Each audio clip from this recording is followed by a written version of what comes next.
श्रीमद् भगवद गीता पंचम अध्याय।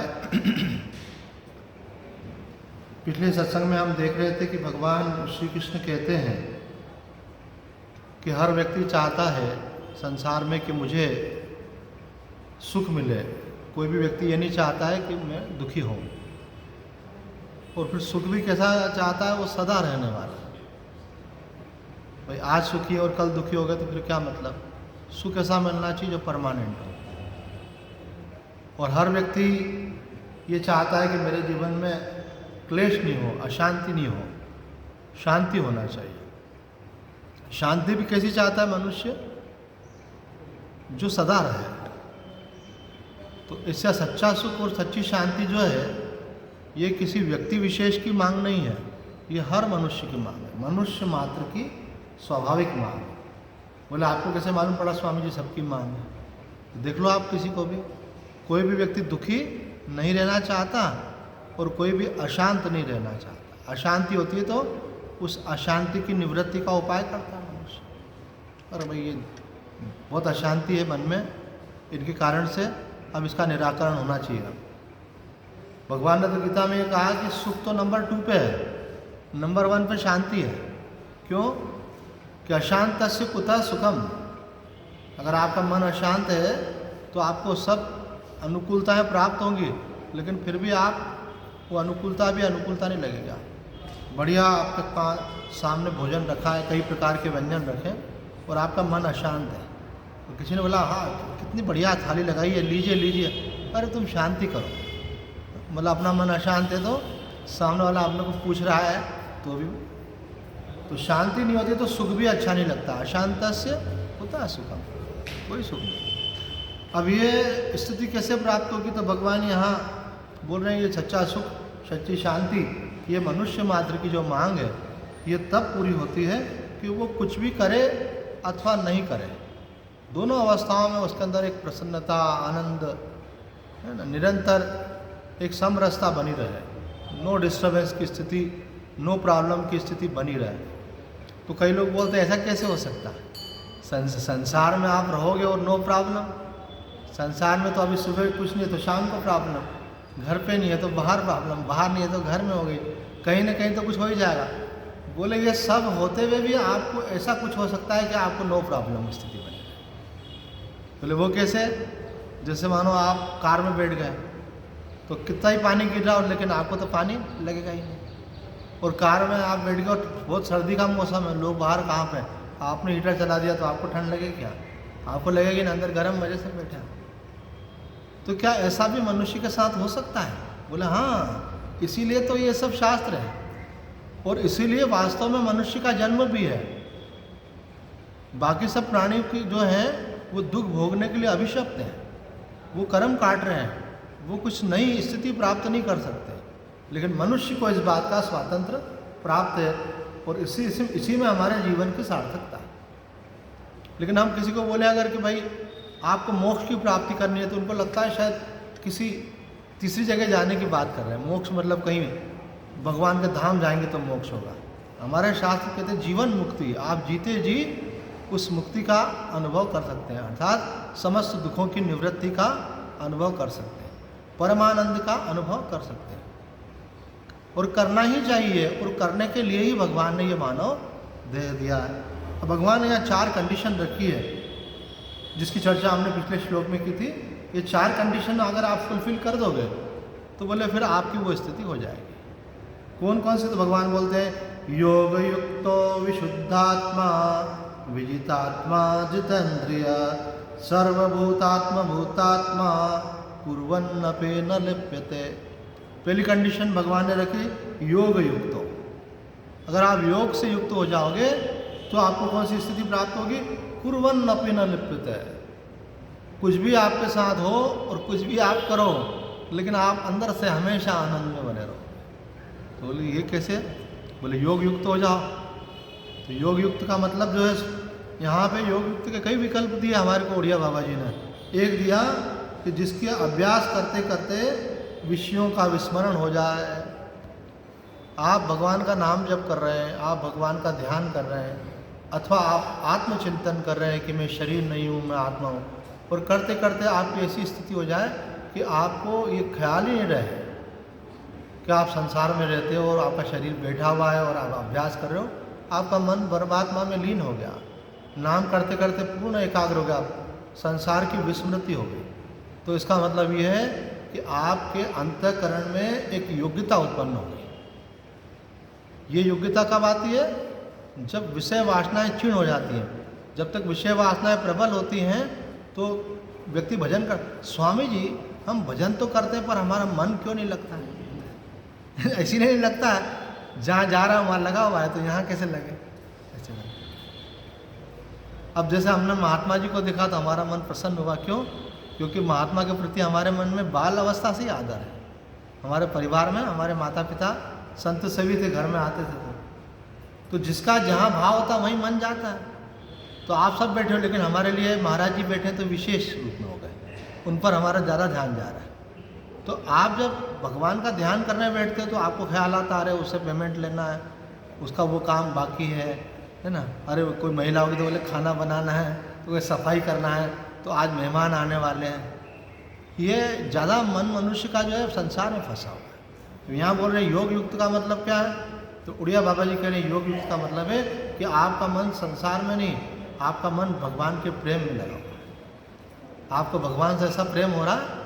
अब प्रेम भी एक दिन में तो नहीं होता है, मिलते रहो तो प्रेम बढ़ता जाता है ना। दोस्ती जो है धीरे धीरे दृढ़ होती है। तो आप जो है मानो वृंदावन जाते हैं, बिहारी जी के दर्शन करते हैं, सब पब्लिक वहाँ के बिहारी लाल की जय, अब जयकारा सुना, आपको भी रोमांच होता है, फिर वो वातावरण का आनंद आता है, तो आपका भी मन लगने लगता है। फिर बोलते फिर चलें क्या वृंदावन? जब एक से अधिक बार आप जाते हो तो धीरे धीरे आपको बिहारी जी से प्रेम होने लगता है। फिर आप उनके भजन सुनते हो, उनकी कथाएं सुनते हो, उनका दर्शन करते हो, उनके नाम का जप करते हो, तो होते होते उनसे प्रेम। जीवन में वास्तव में रस परमात्मा में ही है। संसार में जो रस है ना वो धोखा है। वो आज सुख मिल रहा है, कल वही दुख में बदल जाएगा। क्योंकि संसार का क्या नियम है? परिवर्तनशील। संसार जो है परिवर्तनशील है, तो जो आज मिला है वो कल नहीं रहेगा। अगर व्यक्ति मिला हुआ भी रहेगा तो उसका स्वभाव बदल जाएगा, है ना। ग्रह योग बदल जाएंगे तो कोई भी गलत फहमियाँ पैदा हो जाएंगी। जरा सी बात से तो व्यक्ति का मन बदल जाता है। तो आप देखोगे कि संसार में सब परिवर्तनशील है।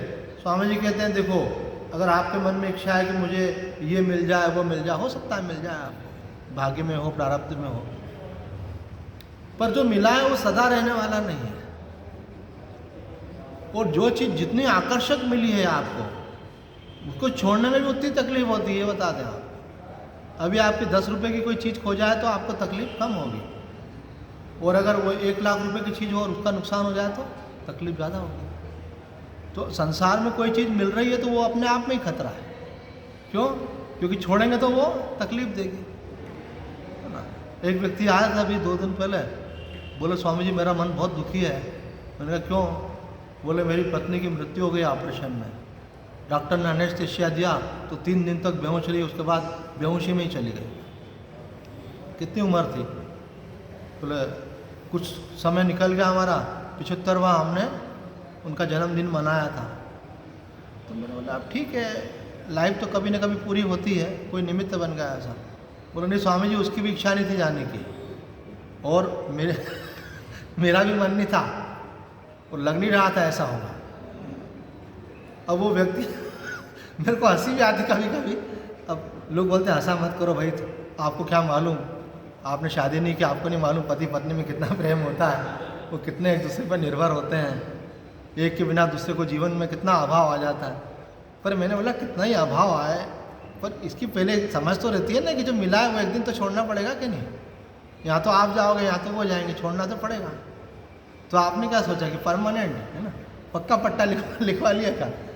तो तैयारी बिल्कुल नहीं। बताओ ये सत्संग क्या है? तैयारी है।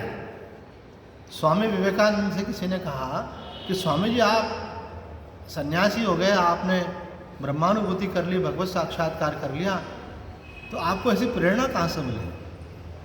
तो स्वामी जी ने कहा मुझे हर समय ऐसा लगता था मेरे सिर के ऊपर तलवार लटकी हुई है। आपके ऊपर लटकी हुई है क्या किसी के ऊपर? नहीं। स्वामी जी कहते हैं सबके ऊपर लटकी हुई है, कभी भी पता नहीं किस कोने से कौन सा संकट निकल करके आ जाए। अगर ये देखना हो तो कभी हॉस्पिटल में जाकर देखना चाहिए, जो एडमिट है पेशेंट कितना कष्ट पा रहा है।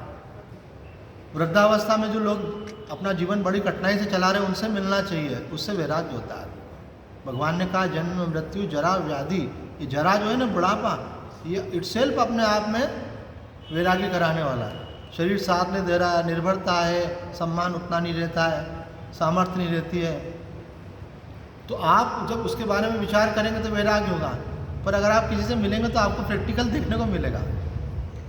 धीरे से प्यार से बात करते रहो तो धीरे धीरे बोलेगा अरे भाई वो भी एक दिन थे, अब तो बस समय काट रहे हैं। बीमार व्यक्ति से मिलो, आप ज़्यादा बीमार हो तो आपको मालूम पड़ेगा वो सारा कंसंट्रेशन उसका बीमारी पे रहता है।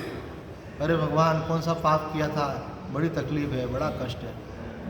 तो आप संसार में समझ रहे हो कि कुछ लोगों के लिए बीमारी है क्या, तो समय बदलता है, किसी को भी बीमारी लग सकती है।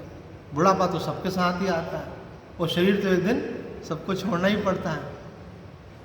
तो आदमी को मरने में तकलीफ क्यों होती है, ये पकड़ रखा है। स्वामी जी कहते हैं अगर पकड़ नहीं हो संसार की तो कबीर साहब जी कहते हैं ज्यों की त्यों धर दीनी चदरिया। कबीर साहब जी कहते हैं लोग संसार में आते हैं तो क्या करते हैं, पहले रोते हैं, बच्चा पैदा होता है तो रोता है, और ऐसी करनी कर चलो कि हम हंसे जग रोए। और बड़े आसानी से आपका देह, भगवान ने ये तो कहा बड़े आसानी से वो संसार बंधन से मुक्त हो जाता है। तो योग युक्ता, तो धीरे धीरे अपने मन को हटाना चाहिए। मैं एक सिद्ध संत के पास गया, माता आनंदमयी के पास, तो मैंने सोचा कि माता जी से कुछ जिज्ञासा करना चाहिए। मैं बहुत छोटा था, साधु भी नहीं बना था उस समय की बात। वृंदावन गया था माता जी के आश्रम में, तो उनके पास बहुत लोग आते थे, उनसे मिलना आसान नहीं था ऐसा। तो मैंने एक स्वामी जी को कहा जो सेवा में थे कि हमको माता जी से कुछ पूछना है। तो बोले माता जी से पूछना तो है आपको, लेकिन क्या पूछना है। तो मैंने कहा मेरे को उनसे पूछना है, ऐसा मेरी इच्छा थी मेरे को व्यक्तिगत बात करने का मौका मिले। तो बोले अब इतना जल्दी नहीं हो पाएगा, रुकना पड़ेगा 2-4 दिन। अभी माता जी के साथ कई लोगों का अपॉइंटमेंट है, वो मिलेंगे, बात करेंगे, आपको फिर मौका दिया जाएगा। वैसे हम आपको वही उत्तर देंगे जो माता जी देंगे, अगर आप चाहो तो हमसे भी पूछ सकते हो। तो हमने कहा चलो पूछ लेते हैं भाई। तो प्रश्न बिल्कुल सिंपल था हमारा, क्या था कि भगवत प्राप्ति कैसे होगी। बोला अच्छा भगवत प्राप्ति करना चाहते। मैंने कहा हाँ।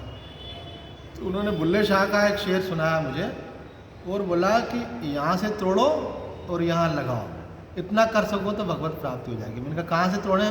बोले संसार से मन को हटाते जाओ, वो परमात्मा में लगाते जाओ। ये मालूम नहीं पड़ता है, होते होते होता है। आप सत्संग में आते रहोगे, धीरे धीरे आपकी सत्संग में रुचि इतनी हो जाएगी कि जिस दिन सत्संग सुनोगे मन को खुशी मिलेगी, नहीं सुनोगे तो अच्छा नहीं लगेगा। अगर आपने नियम बना लिया मेरे को रोज़ ठाकुर जी को स्नान कराना है, रोज़ तिलक लगाना है, दीपक जलाना है, अगरबत्ती जलाना है, और उनके सामने बैठ करके कोई स्तुति गाना है, और बैठ करके नाम जप करना है, आप कर रहे हैं, नाम जप करते करते ध्यान लगे, तो वो जो वातावरण रहता है एक डिवाइन, एक पॉजिटिव वाइब्रेशन का, सात्विकता का, देवी चेतना के जागरण का, उसका ऐसा स्वभाव बन जाता है कि अगर वो आप नहीं करो तो आपको लगेगा जैसे बुखार आ चुका है। आपको बोले मन नहीं लग रहा, आज मन उदास है, मज़ा नहीं आ रहा है, अच्छा नहीं लग रहा है। क्यों? अब आदत पड़ गई आपको पूजा करने की, आदत पड़ गई पाठ करने की। तो जिस चीज़ का भी संस्कार दृढ़ हो जाता है ना, तो वो दूसरे संस्कार को हटा देता है। अब कई लोग आलसी शरीर के 9-9 बजे तक सो रहे हैं, है ना, और संडे को तो और ज़्यादा सो रहे हैं। बताओ ये सोने के लिए मिला जी नो। कबीर साहब जी बोलते हैं नींद निशानी मौत की और उठ कबीरा जा। बोले ये नींद का है, मौत की निशानी। एक दिन ऐसे लंबे पाँव करके पसार दोगे और टांगा टोली करके लोग ले जाएंगे ना अर्थी पे लेटा के। बोले उसके पहले अपना काम बनाओ जिसके लिए आए। आदि शंकराचार्य जी महाराज कहते हैं प्रमाद बिल्कुल नहीं करना चाहिए, प्रमाद हो वही मृत्यु। रजोगुणी का तो कल्याण हो जाता है, लेकिन तमोगुणी का नहीं होता है। बिल्कुल अपना शनिवार हो कि रविवार हो, है ना। कोई मुझे बोला स्वामी जी एक दिन का तो हॉलीडे होना चाहिए सत्संग का। अरे मैंने काय का हॉलीडे, मैंने कहा इससे बढ़िया होली क्या होगी है, इसमें तो आनंद आ रहा है। हमको तो कभी इच्छा नहीं होती छुट्टी लेने। अगर छुट्टी हो जाए, जैसे कल गीता भवन की तरफ से छुट्टी थी, तो हमने बोला ठीक है भाई, हमको तो इसी में आनंद आता है। हमको तो भक्तों के साथ ही आनंद आता है। क्यों? अभी स्वभाव बन गया, अब सारा जीवन इसमें निकल गया, तो संस्कार बन गया। एक महात्मा जी पास में आए, वो मुझे बता रहे थे कि सब लोग जानते हैं उनके बारे में, वृंदावन के स्वामी अखंडानंद जी महाराज। तो बोले महाराज जी का जिस दिन शरीर छूटा उसके एक दिन पहले भी महाराज जी ने प्रश्न उत्तरी की थी। 21 तारीख को शरीर छूटा तो 19 तारीख को महाराज जी के पास भक्त आए थे और उन्होंने जिज्ञासा की, महाराज जी ने समाधान दिया। ये तो इन महात्मा जी ने बताया। एक दूसरे महात्मा जी अभी वृंदावन में ही रह रहे हैं, उनके शिष्य स्वामी गोविंदानंद जी, उन्होंने मुझे कहा कि महाराज जी को गुदा का कैंसर था, बहुत अधिक दर्द रहता था, लेकिन भक्त लोग बाहर मिलने के लिए आए होते थे, तो महाराज जी उनको बोलते थे कि मार्फिन का इंजेक्शन दो। तो बोले महाराज जी अब नुकसान हो जाएगा। बोले वो तो हो ही चुका है, अब और क्या नुकसान होगा। उसके कारण क्या था, दर्द महसूस नहीं होता था। तो वो आराम से बैठ कर के भक्तों से चर्चा करते, जब इंजेक्शन का प्रभाव खत्म होता फिर से वापस दर्द होना शुरू होता। तो वो कहते थे नहीं, जो साधक आया उसको सत्संग से वंचित नहीं करना। ऐसे रमन महर्षि जी का भी, उनको भी कैंसर हो गया था, पर उनको इधर कंधे के पास में था, तो बहुत तकलीफ वाली स्थिति होती थी। तो कोई भक्त लोग आते तो महर्षि वो बोलते कि नहीं अभी दर्शन नहीं होंगे, महर्षि का स्वास्थ्य ठीक नहीं है। तो महर्षि जी बोलते ऐसा कभी किसी को वापस नहीं लौटाना, जो भी आना चाहता है आना। तो बोले महात्मा तो वृक्ष के समान होते हैं, जैसे फल देने वाले। वो कहते हैं कि नहीं, जो जिज्ञासु है उसका कल्याण होना चाहिए। मैं एक बार खुद वामदेव जी महाराज के पास जिज्ञासा लेकर के वृंदावन में उनके कक्ष में गया, तो महाराज जी ने बताया मुझे कि बेटा अभी हमको 60% हमारा हार्ट काम नहीं कर रहा है और अभी हम दिल्ली जा रहे हैं। फिर भी महाराज जी ने संकेत में मेरे प्रश्न का उत्तर दे दिया, और मैंने जो बात पूछी तो उसके बाद दूसरी बात पूछी नहीं। क्यों? मैंने कहा महाराज जी के स्वास्थ्य को देखते हुए आप कष्ट नहीं देना चाहिए। तो जो जिसको जिसमें आनंद होता, रामसूदास जी महाराज का ऑपरेशन हो गया था, सिर खुला हुआ था उनका, उनको कांच के केबिन में रख के प्रवचन करना होता था। मैं खुद ऋषिकेश में गया था, तो महाराज जी केबिन में, उनको डॉक्टर ने बोला कि जरा सा कोई व्यक्ति बीमार आए इन्फेक्शन हो जाएगा आपको, तो कांच के केबिन में रहते थे। दूसरा ये है कि महाराज जी को बोलना नहीं था, तो बोले तो मेरे को करना क्या है? बोले बोलेंगे तो कुछ भी हो सकता है। बोले कुछ भी के लिए मैं तैयार हूँ है ना, महात्मा लोग कुछ भी के लिए तैयार रहते हैं। पर उनका ये था, जरूरी नहीं है कि वो पूरा आधा घंटा पौन घंटा प्रवचन करेंगे, वो 10 मिनट भी कर सकते हैं, 30 मिनट भी कर सकते हैं, शरीर की स्थिति पर निर्भर है। पर उन्होंने बंद नहीं किया, उनका रस इसमें था। ऐसे युग पुरुष जी महाराज को भी उनके शिष्य बोलते थे नहीं महाराज जी अभी आपको बोलना नहीं है, अभी आपको ब्रेन स्ट्रोक हुआ था, अभी अभी ठीक हुए आप। तो वो बोलते हैं कि मैं ठीक भी इसी से ही होने वाला हूँ, क्योंकि मेरा रस इसी में ही है। मैं एक महात्मा जी का बताता हूँ। मैं वृंदावन में गया था, वृंदावन रामसूदास जी महाराज के साथ चला गया ऋषिकेश। वहाँ मिले मुझे एक संत सनातन देव जी, वो उड़िया बाबा जी के शिष्य। तो उनके शिष्य ने कहा कि महाराज जी बहुत बड़े विद्वान हैं, गीता प्रेस से गीता, पूरे 11 उपनिषद और ब्रह्मसूत्र जो शंकराचार्य जी का भाष्य, उसका सबका अनुवाद इन्होंने किया है। इन्होंने विवेक चूड़ामणि का अनुवाद किया, इन्होंने त्रिपुरा रहस्य का अनुवाद किया। बोले बहुत ग्रंथ लिखे हैं इन्होंने। बोले ऐसे विद्वान संत दुर्लभ होते हैं, आपको मौका मिला है, इनसे कुछ आप अध्ययन कर लें। तो मैंने महाराज जी से कहा कि महाराज जी मैं आपके पास रहकर कुछ पढ़ना चाहता हूँ। बोले हमको किसी चेले की ज़रूरत नहीं, हमको किसी की सेवा नहीं चाहिए। ऐसे उनको लगा कि शायद किसी भक्त ने प्रेरित किया महाराज जी की सेवा करो। उनकी उम्र थी लगभग 70 साल की। तो मैंने बोला नहीं महाराज जी मैं तो पढ़ने के लिए बोल रहा था। तो महाराज जी बात तुम्हारी व्यवस्था हम नहीं करेंगे, तुमको अपनी व्यवस्था खुद करनी पड़ेगी। तो उनके भक्त ने बोला महाराज जी ब्रह्मचारी को खाना बनाना आता है। तब मैं केवल सफ़ेद कपड़े पहनता था, बिल्कुल नया साधु था, उम्र होगी 22-1 साल की। तो बोले ब्रह्मचारी को खाना बनाना आता है, ये आपको आपके साथ इसको भिक्षा पे ले जाना पड़े, ऐसा कोई ज़रूरत नहीं है, अपना बना लेंगे। ठीक है, उन महाराज जी के साथ में रहा। महाराज जी बहुत गंभीर रहते थे, उनसे लोग बात करने में भी डरते थे ऐसे। फिर जब मुझे वो ग्रंथ पढ़ाने लगे विवेक चूड़ामणि और पंचदशी, तो मैंने देखा महाराज जी पढ़ाते बहुत मस्ती में आ जाते थे ऐसे। तो मेरे को तो समझ में आ गया कि महाराज जी की तबीयत को ठीक करने का एक ही रास्ता है, इनसे ग्रंथ पढ़ो। अगर ये ग्रंथ पढ़ेंगे तो ठीक रहेंगे। क्यों कि वो जब बोलते थे तो बड़ा आनंद आता था उनको, उनका रस उसी में था, प्रवचन में। एक महात्मा जी ग्रंथ लिखते हैं, तो उनकी शिष्या ने कहा किसी ने बोला है कि महाराज जी अब तबीयत ठीक नहीं रहती तो अब लिखना बंद करें, कितने ग्रंथ तो लिख दिए हैं, पहले से ही भगवान ने बहुत सारे बना रखे ग्रंथ, पढ़ लेंगे लोग, काय को कष्ट उठाते। उनको यहाँ सर्वाइकल पेन से चक्कर बहुत आते थे, तो गर्दन झुका देते थे पढ़ते पढ़ते, तो सब टेबल की व्यवस्था कर दी, कांच लगा दिया, उस पर पढ़ते, और फिर कभी कभी यूँ कर ही लेते थे तो उनको फिर वो सर्वाइकल पेन। तो किसी ने बोला महाराज जी अब छोड़ो, हमारे बहुत लिख लिया आपके यहाँ। तो उनकी जो सबसे अंतरंग निकट की शिष्य थी, जो पहले से जुड़ी हुई है, उन्होंने बोला जिस दिन महाराज जी लिखना बंद कर देंगे उस दिन उनकी तबीयत खराब हो जाएगी उनका रस इसी में है। तो इसका मतलब ये है कि संस्कार की बात है, आप अपना संस्कार जो बना लो, आप आध्यात्म का संस्कार बना लो। रमन महर्षि जी कहते हैं कुछ नहीं है, केवल सब संस्कारों का खेल है। आपका शरीर पंचभूतों का, ये शरीर पंचभूतों का, सबका पंचभूतों का, शरीर शरीर इक्वल, आत्मा आत्मा इक्वल, सबकी आत्मा सच्चिदानंद स्वरूप। फिर डिफरेंस का है, बोले फर्क ये कि सबका मन अलग अलग है, और मन में भी क्या, मन के अंदर संस्कार अलग अलग है। एक का मन बोलता है घूमो फिरो, मौज मस्ती करो, ऐशो आराम करो। एक का मन कहता है चलो संतों के पास, चलो तीर्थों में, चलो सत्संग करो, चलो कीर्तन करो, उसमें उसको आनंद का अनुभव है ना। कभी आप सुंदरकांड के पाठ में आ जाएं और दो दो तीन तीन ढोलक बज रहे हैं, हारमोनियम बज रहा है, मंजीरे बज रहे हैं, और खूब मज़े से गा रहे हैं, और थोड़ी देर में ऐसी लहर आती है, ऐसा मन में आता है, और कुछ करें नहीं करें, सुंदरकांड के पाठ में तो आया करें। तो क्यों आया मज़ा आपको? भगवान के नाम में है, आनंद स्वरूप में भगवान। तो संस्कार आप बनाने की ज़रूरत है, तो बनते बनते ही संस्कार बनता है। और ये संस्कार भी बनने के लिए भगवान मौका सबको नहीं देता, कर्म अच्छे होना चाहिए। बिन सत्संग विवेक न होई, और राम कृपा बिन सुलभ न सोई। इसमें कभी कभी बाधाएं भी आ जाती हैं। अब मानो कोई विद्यार्थी जा रहा है सत्संग में, और फिर टीचर ने बोल दिया नहीं जाना, तो रुक जाएगा वो, फिर टीचर बोले कि जा सकते हो, तो जाने लगे। तो अगर किसी को कोई बाधा आए तो उस बाधा से रुकना नहीं चाहिए। 1000 बाधाएं आए तो भी हमको तो अपना कार्य करना है, इसी को बोलते हैं उत्साह। हम एक महाराज जी, स्वामी आत्मानंद जी महाराज से विवेक चूड़ामणि ग्रंथ पढ़ते थे। तो हम कहीं दूसरी जगह निवास करते थे, उनके पास आनंदमयी आश्रम में आके पढ़ते थे।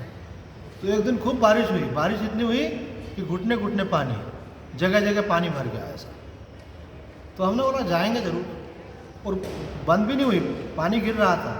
हमने एक ड्रेस पॉलीथीन की थैली में रखी, एक टॉवेल रखा, थैली को फोल्ड किया, रस्सी बांधी, और साइकिल के, तो उस समय साइकिल चलाते थे हम, साइकिल के कैरियर में लगाया और चले। जहाँ ज़्यादा पानी पेडल नहीं लग रहा है तो उतर करके चलो, तो पूरे गीले। महाराज जी के 2 शिष्य आश्रम में रहते थे, एक मनीषा चैतन्य और एक और ब्रह्मचारी था वो कमल।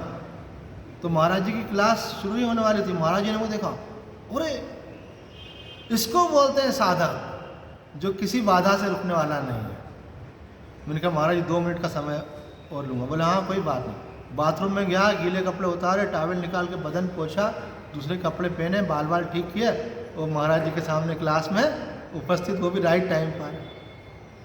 तो बोले ऐसी ऐसी लगन होना चाहिए। एक दृष्टांत दिया, अपनी बात करते नहीं है वैसे हम, इसलिए कि जब आपकी लगन होती है तो आप बहाने नहीं ढूंढते हो, फिर आप नए नए काम नहीं निकालते हो। आप बोलते नहीं मुझे ये मौका मिल गया। वृंदावन वाले स्वामी अखंडानंद जी महाराज से किसी ने कहा महाराज जी हम अपनी दिनचर्या के हिसाब से पूरा सेट कर रखा है, अब कोई महात्मा शहर में आ गए, अब वो भागवत कथा कर रहे हैं अथवा राम कथा कर रहे हैं अथवा प्रवचन कर रहे हैं, अगर उनके पास जाएंगे तो हमारा रूटीन डिस्टर्ब होगा, हमारी साधना।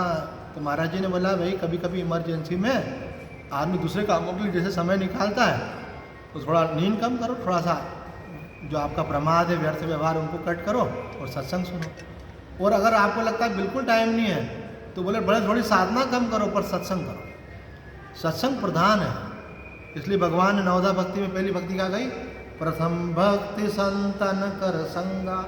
इससे क्या है, आदमी की ब्रेन बदलती है, आदमी की बुद्धि बदलती है, आपकी सोच बदल जाती है। बुद्धि बदल गई तो आपके लिए दुनिया बदल जाएगी। दृष्टिम ज्ञानमयम कृत्वा पश्चेत ब्रह्ममयम जगत। आपकी दृष्टि ज्ञानपूर्ण हो गई तो आपको संसार ब्रह्ममय लगेगा।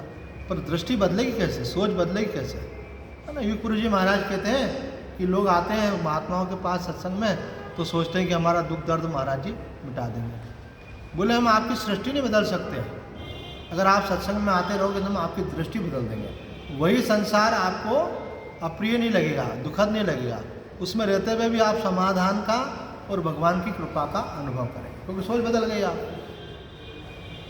आप नीचे देखोगे तो आपको लगेगा अरे हमसे ज़्यादा परेशान है, हम तो फिर भी बहुत अच्छे हैं। आदमी की सोच पे तो निर्भर है सारा।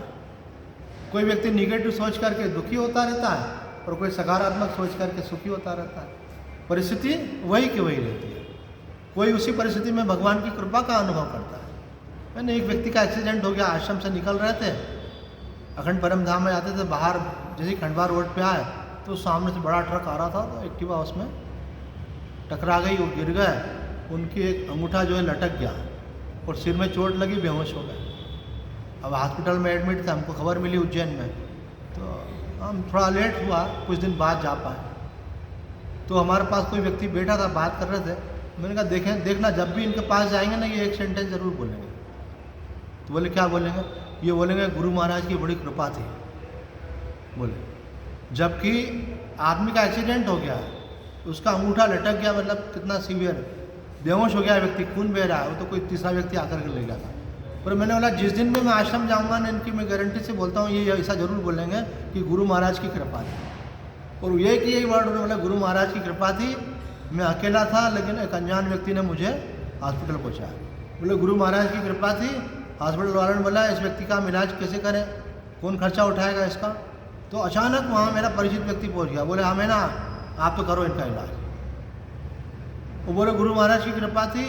उन्होंने बोला ये अंगूठा तो निकालना ही पड़ेगा। तो एक उन्होंने कहा नहीं आप ट्राई करो, दूसरे डॉक्टर ने बोला। तो उन्होंने ट्राई किया और देखो आज मेरा अंगूठा काम कर रहा है, ऐसे हिला के दिखाया।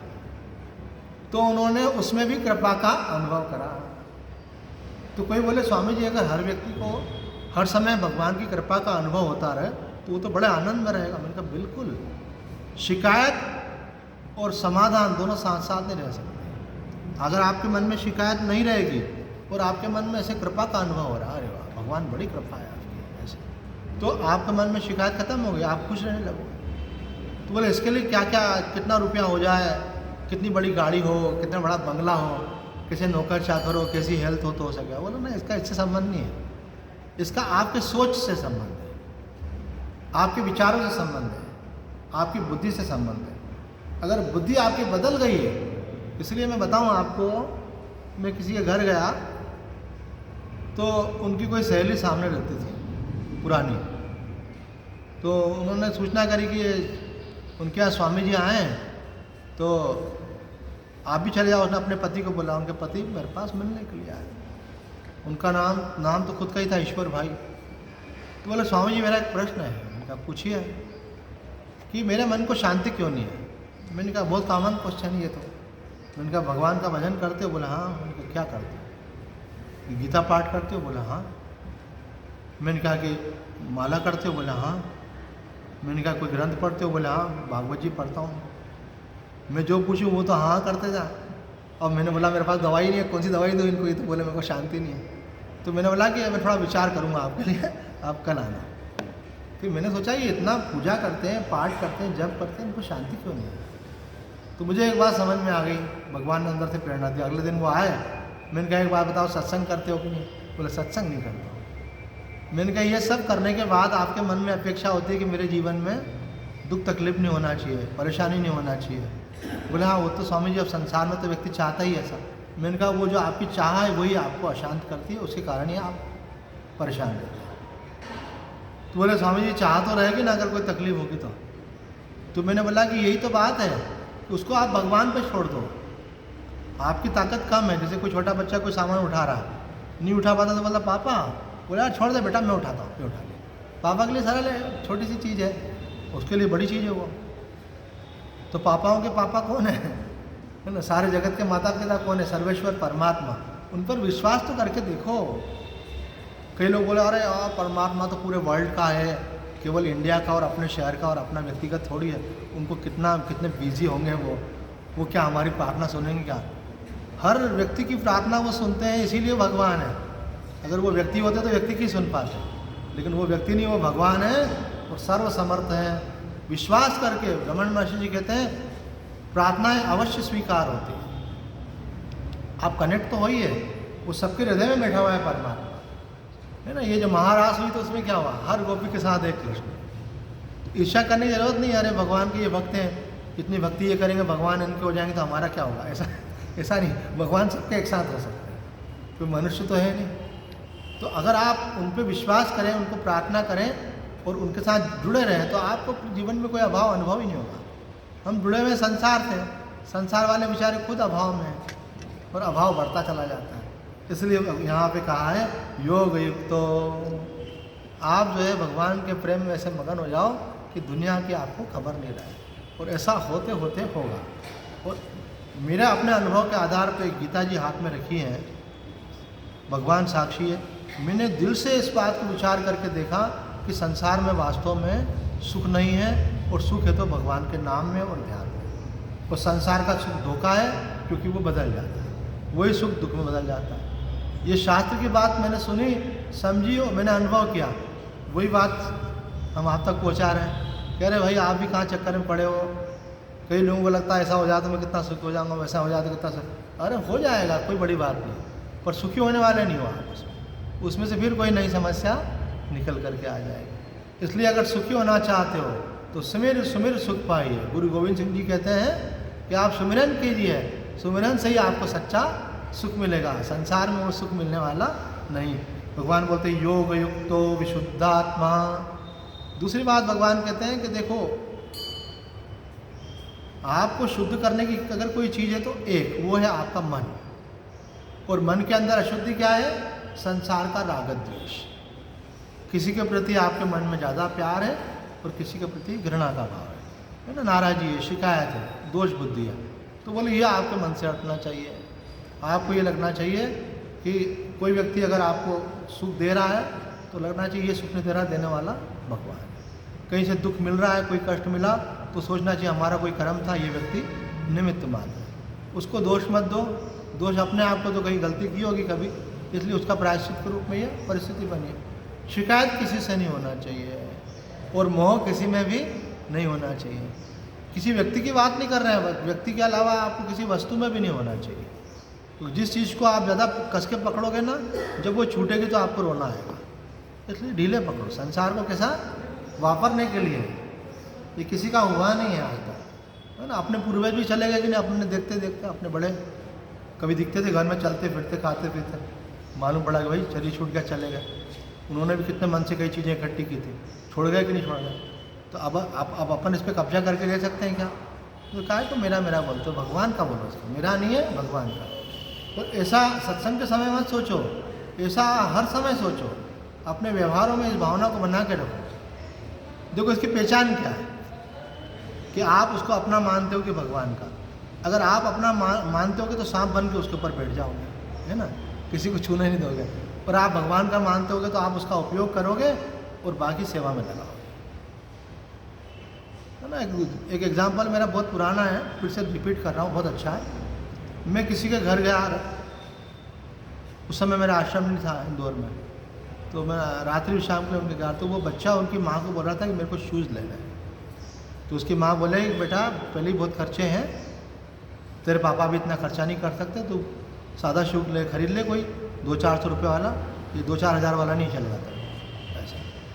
तो बच्चा जिद कर रहा था, मेरे सब दोस्त मेरी हंसी उड़ाएंगे और ये और वो, और मैं सुन रहा था।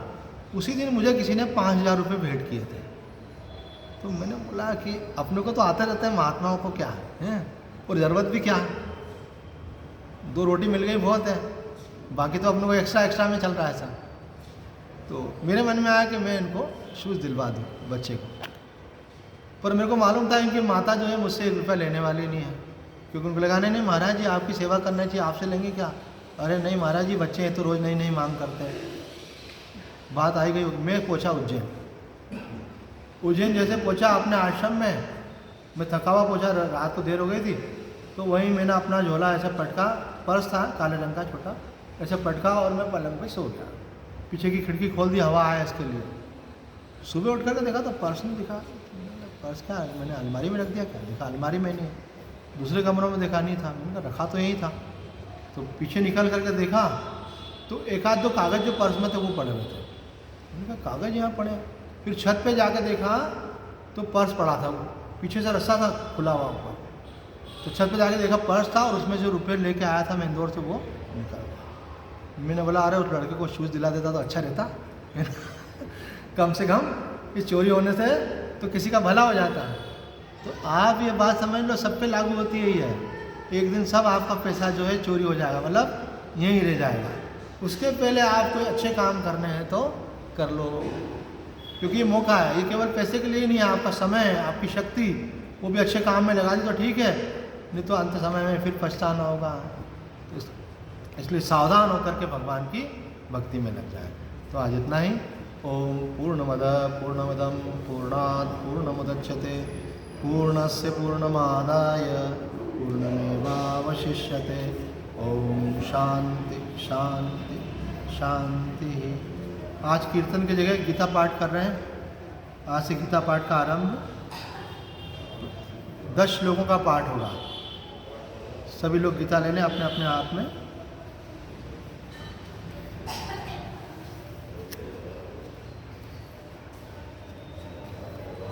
प्रथम अध्याय प्रथम श्लोक से आरंभ हो रहा है। उसके पहले भगवान विष्णु की वंदना। शांताकारं भुजगशयनं पद्मनाभं सुरेशं विश्वाधारं गगनसदृशं मेघवर्णं शुभांगं लक्ष्मीकान्तं कमलनयनं योगिभिर्ध्यानगम्यं वन्दे विष्णुं भवभयहरं सर्वलोकैकनाथम्।